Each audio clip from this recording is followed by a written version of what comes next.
तो इस मौत का जिम्मेदार म्हाडा ही है। म्हाडा को इसकी रिस्पॉन्सिबिलिटी लेना पड़ेगा। लगा सकते जब अगर हैं टेनेंट लोग मिलके बनाना चाहते हैं तो म्हाडा के पेट में तकलीफ क्यों, उनके ऑफिसरों को तकलीफ क्यों हो रही है? म्हाडा की लापरवाही।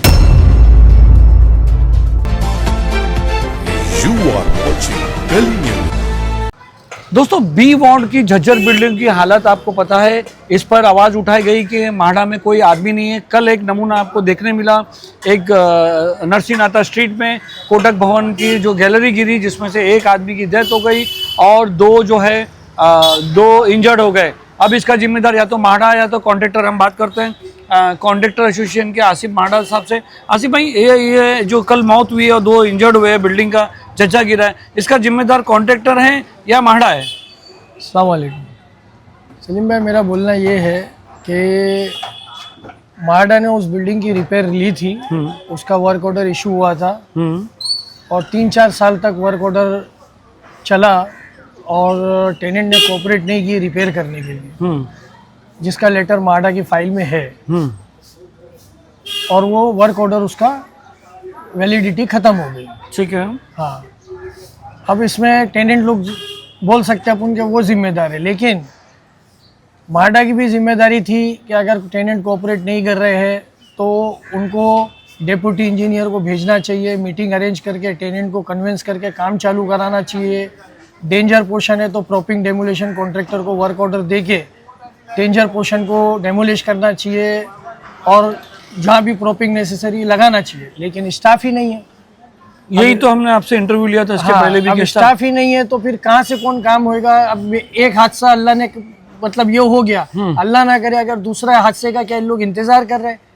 मैं फिर से सबसे अपील करूंगा हमारे यहाँ के एमएलएस लोगों से, साहब लोगों से कि भाई, और हायर अथॉरिटीज म्हाडा से कि अभी भी आंखें खोलो। और ये बी वार्ड में क्यों हो रहा है? बी वार्ड में बिल्डिंगों की हालत सलीम भाई बहुत खराब है। नहीं, म्हाडा के ऑफिसर्स नहीं है, गायब है, तो क्या ध्यान नहीं दिया जा रहा है? एक्चुअली बीच में इन लोगों ने 79 के नोटिस है ना, जैसे चने वने बट्टे ना, ऐसे इन लोगों ने पूरी बिल्डिंगों को बांट दिए थे। क्या 79 का? 79 का नोटिस ये है कि ये बिल्डिंग डिलेपिडेटेड है, ना ये रिपेयर होगी ना कुछ होगी, इसको तोड़ो, इसको रीडेवलपमेंट में लेके जाओ। अच्छा, ये हो सकता है बिल्डरों की साजिश है? ये हो सकता है। तो अब टेनेंट उसमें रिपेयर के लिए भी जा रहे हैं तो उन लोग को परमिशन नहीं दे रहे। अरे भाई, वो अपने पैसे से बना रहे हैं रिपेयर करने का, तो प्रॉपर ऑथेंटिक परमिशन देके उनको काम करने तो इनको जेब में पैसे कहाँ से मिलेंगे म्हाडा के ऑफिसरों का? अभी सर उसके बारे में तो मैं आपको नहीं बता सकता। नहीं, अगर जब ऐसा काम हो रहा है तो फिर अपन तो एक वो लगा सकते हैं ना कि क्यों नहीं कर रहे? हम लगा सकते जब अगर टेनेंट लोग मिलके बनाना चाहते हैं तो म्हाडा के पेट में तकलीफ क्यों, उनके ऑफिसरों को तकलीफ क्यों हो रही है? आज भी हमारे वहाँ के वार्ड के अगर टेनेंट्स लोग से पूछा जाए, बेचारे रोज धक्के खा रहे हैं। जिनकी बिल्डिंग डेंजर है तो उनको ऑल्टरनेट अकोमोडेशन नहीं दे रहे, ट्रांजिट स्कैम नहीं दे रहे उन लोगों को। तो ये मसला तो आपने एमएलए साहब के भी, अमीन पटेल जी है, और ये तो कोलाबा विधानसभा में राहुल नार्वेकर साहब है, तो इनसे बात की तो क्या क्या फायदा हो रहा है? सर, मैंने इन लोगों से भी रिक्वेस्ट की है, लेटर्स भी दिए, ये लोगों ने आवाज़ भी उठाए और बोले भी, लेकिन ये हमारी हायर अथॉरिटीज़ क्या मालूम कौन से इनके पास कान है या क्या है, कोई सुनवाई नहीं है। अरे भाई, आप जाके देखो, टेनेंट धक्के खा रहे। एक लेटर कंप्लेंट का डिस्पैच करने के लिए 3-3 महीना, बोले क्या है, क्लर्क नहीं है, डिस्पैच नहीं हो सकता है। अरे तो कैसे काम होएगा? आज इसमें वर्क ऑर्डर था, अगर कोई डिप्यूटी होता उसको फॉलो करता, जाके वो टेनेंट से मीटिंग करता है, भाई डेंजर है, मैं पुलिस लाऊंगा, खाली कराऊंगा, फिर काम करूंगा, तो डर के हमारे आदमी काम कराता है।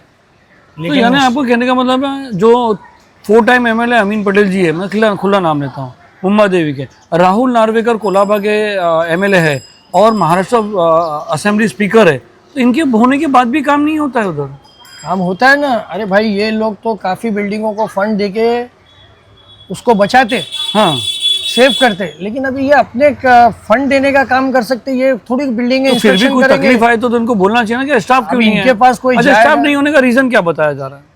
यही कि भाई वो थोड़ी हमारी 79 की मीटिंग चालू है, कोर्ट्स ने ऑर्डर दिए है, हमारे ऊपर इंक्वायरी आई है, ये आई है। अब उनके XYZ 10 रीजन है सलीम भाई, हमारी ये मीटिंग चल रही है, हमारी वो मीटिंग। अरे भाई, मीटिंगें करो, हम क्या मना कर रहे?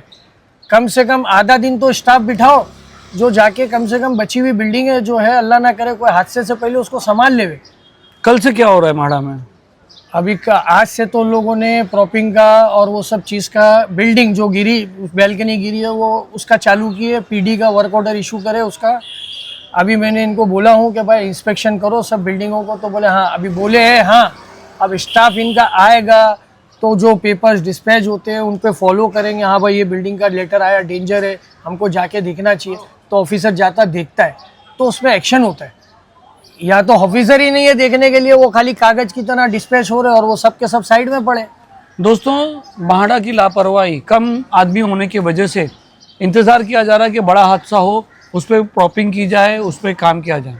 कहीं ना कहीं पूरी की पूरी म्हाडा जिम्मेदार है इसमें, म्हाडा के आला अधिकारी जिम्मेदार है, सब लगे हुए हैं 79 की नोटिस में, जो क्लियरली बताता है कि बहुत सारे बिल्डर फेवर भी होता है, तो ये काम में जुटे हुए और बहुत बड़े एक हादसे का इंतजार करें। तो इस मौत का जिम्मेदार म्हाडा ही है, म्हाडा को इसकी रिस्पॉन्सिबिलिटी लेना पड़ेगा, क्योंकि उनके कम आदमियों की वजह से ये चीज़ हुई और आगे ना हो इसके लिए बड़ी मीटिंग होना चाहिए, बड़े लोग बैठना चाहिए, MLAs बैठना चाहिए, MPs बैठना चाहिए और इसके ऊपर एक्शन होना चाहिए। सलीम शेख, गली में।